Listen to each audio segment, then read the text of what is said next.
ओम नमस्ते साथियों, मैं हूं मनीष तंवर और हम पढ़ रहे हैं महर्षि दयानंद सरस्वती जी की जीवनी कालजयी संत। स्वामी जी सहृदयी और दयालु थे। वे किसी को कष्ट पहुंचाने की इच्छा नहीं रखते थे। प्रवचन के मध्य एक मद्यप ब्राह्मण ने उनके ऊपर जूता फेंक मारा। श्रद्धालु भक्त उखड़ गए। उन्होंने उसे पकड़कर खूब पिटाई की। स्वामी जी ने स्वयं उसे छुड़ाया और बोले, इसने अज्ञानवश ऐसा कर दिया है, इसीलिए यह दया का पात्र है। इस पर उसे छोड़ दिया गया। एक और घटना है जब स्वामी जी की प्रेरणा से पाठशाला की स्थापना की गई। स्वामी जी की प्रेरणा से लाला वंशीलाल ने फर्रुखाबाद में एक पाठशाला के निर्माण का संकल्प लिया और उसे पूर्ण किया। पाठशाला में आर्ट्स पद्धति से शिक्षा का प्रबंध किया गया। 50 छात्रों ने प्रवेश लिया। पाठशाला में शिक्षा निःशुल्क थी। छात्रावास की व्यवस्था थी। महाशय दुर्गादास जी उदारचित्त व्यक्ति थे। उन छात्रों के भोजनादि का संपूर्ण प्रबंध वे स्वयं करते थे।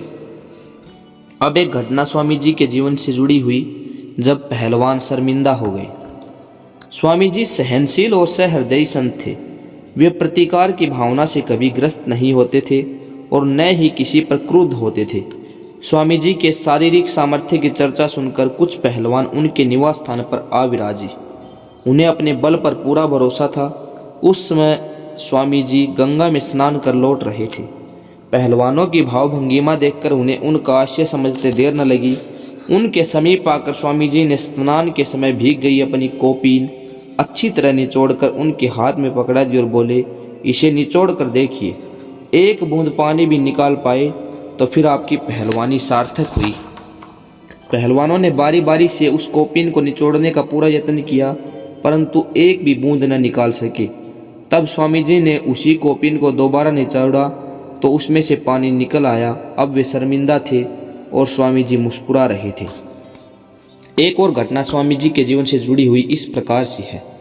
संवत 1926 में स्वामी जी कानपुर पधारे और गंगा तट पर विराजमान हो गए। यह स्थान भैरव मंदिर के समीप पड़ता था, अतः यह क्षेत्र भी भैरव मंदिर का क्षेत्र कहलाता था। कानपुर के 2 नगर श्रेष्ठी स्वामी जी के दर्शनार्थ गए। उन्होंने नगर में 2 विशाल मंदिर बनवाए थे। उन मंदिरों की चर्चा उन्होंने स्वामी जी से की। स्वामी जी ने उनसे तुरंत कहा, महाशय, इन मंदिरों में आपने इतना धन व्यय कर दिया है, इससे नगर जनों को क्या लाभ हुआ? यदि आप इस धन से जन कल्याण का कार्य करते तो उपकार होता। आपको देश हित में धन व्यय करना चाहिए। समाज की निर्धन बेटियों के विवाह संस्कार की व्यवस्था करनी चाहिए।